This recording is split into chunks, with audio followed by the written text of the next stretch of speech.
Okay, we're going to take a look at the use of some function blocks for a holding circuit.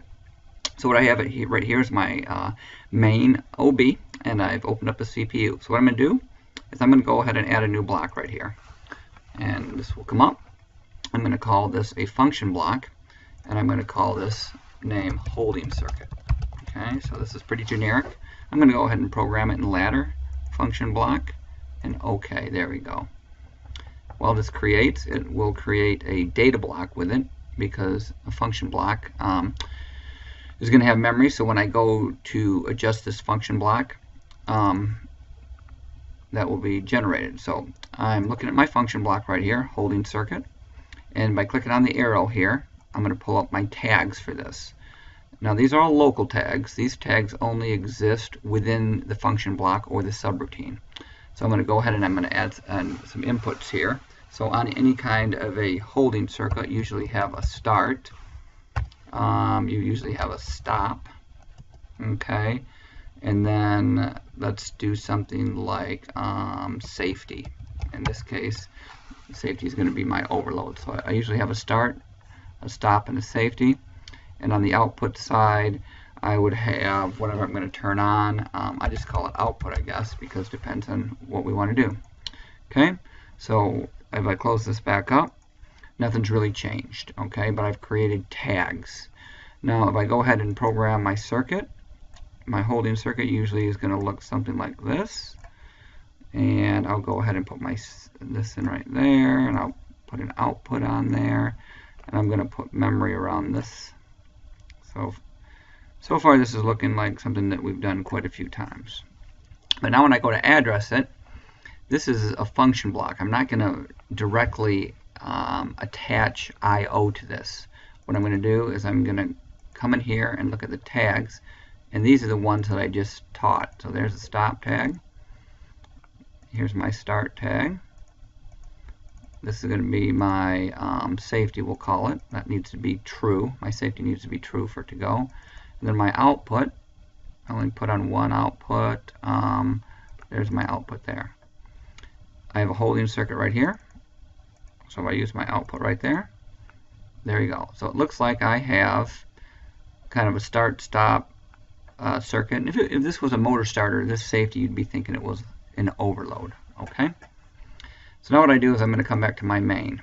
So now my main has got nothing in it. Now what I need to do is I want to create I/O or PLC tags for this. So I'm going to show all tags. Okay. So now here what I'm going to do is I'm going to add a new tag, and I'm going to call it start1. Enter. Now it's pretty smart, and it made it an input, the first input. Okay. I'm going to go ahead and make a few more. Start1, start2, start 3. I'll do a stop, and notice it's continuing to just address right in order right here, and I'll do overloads, right? Overloads.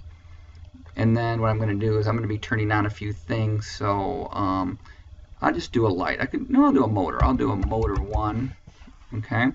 And when I click there, it's trying to keep going with inputs. So what I'm going to do is I'm going to change that to an output, and I'll put that on the first bit. Okay. So there's my first output, and then I'll come here and I'll add another one, motor 2. Now it's smart again. It's keeping track of my cues. Motor 3. Okay. So now I've got all these tags, and I've addressed them.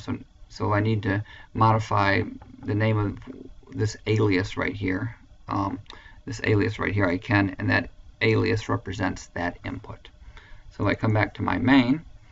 So now what I'm going to do is I'm going to go ahead and put in a motor starter circuit. So what I do, instead of having the start, stop, motor, memory, I'm going to start 3 motors here. Instead of having to do that 3 times, I just drag in this function block right here.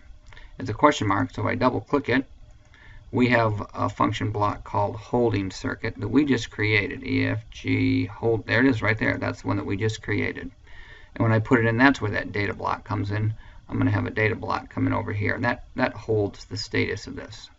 Okay, so I've scheduled it, and so I've got start. Well, this first holding circuit here is going to be for motor 1 control. And so what am I turning on? I'm going to turn on motor 1 right there, and notice it's been addressed. What is the start of it? Let's say the first start button, and then the stop button. We're going to say that a stop button is going, there's only a single stop to stop them all right there. And then the safety would be that all the overloads have to be, they're probably wired together, and that they need to all be true. Okay, so I've just wired this holding circuit to start motor 1. So start button 1 starts motor 1.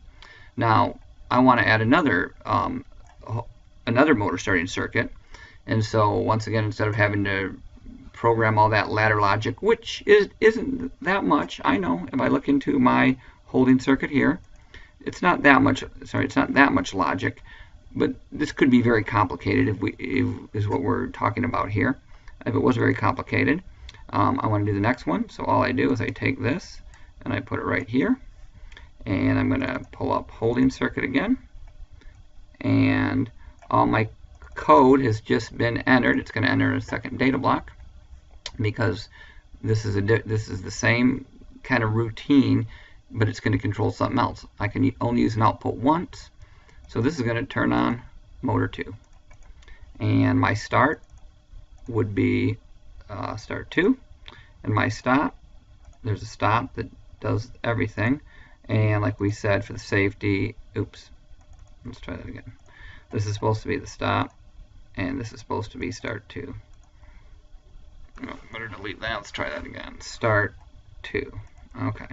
And then for safety, all the overloads had to be looking good. Okay. So now what I've done is I took the same code that I had written previously, and I just put it into the program instantly, and then I just added new addresses. So I'm going to do one more. Let's say I want to start a third motor. I bring this down here, and I'm going to make this my holding circuit. It's the one that we created. It's right there. And adds a data block over here because it's got things associated with it. This is for the third motor. And my start is going to be start 3.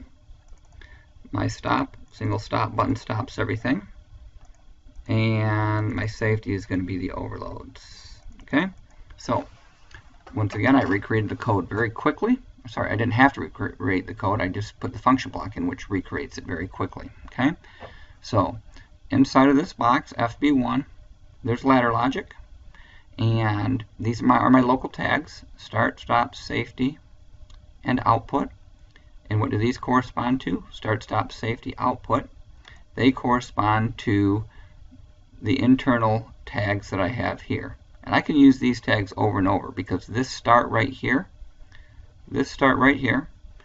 which is inside of this holding circuit, has nothing to do with the start here that is inside of this holding circuit, even though the code is the same. And in this holding circuit here, this has a tag called output. This output tag has nothing to do with this one. This code gets executed by itself. And that the real things that correspond to it are what we lined up here. So start 3, when this comes true on this one, when start 3 becomes true on this one, this then reads true right there. Okay, and assuming that this was true and this was true, we would get the output, and then that would work. So that's kind of a quick summary of how we took our tags. We had our PLC tags right there that correspond to I/O, and then we had our local tags, which are here, and these were just the tags for the subroutine, and that we can use these over and over and over again. These you really only want to use an address once. You can use these as many times as you want. Start 1, start 2, start 3. Probably not a good idea to use an output more than once, but that's the way that works.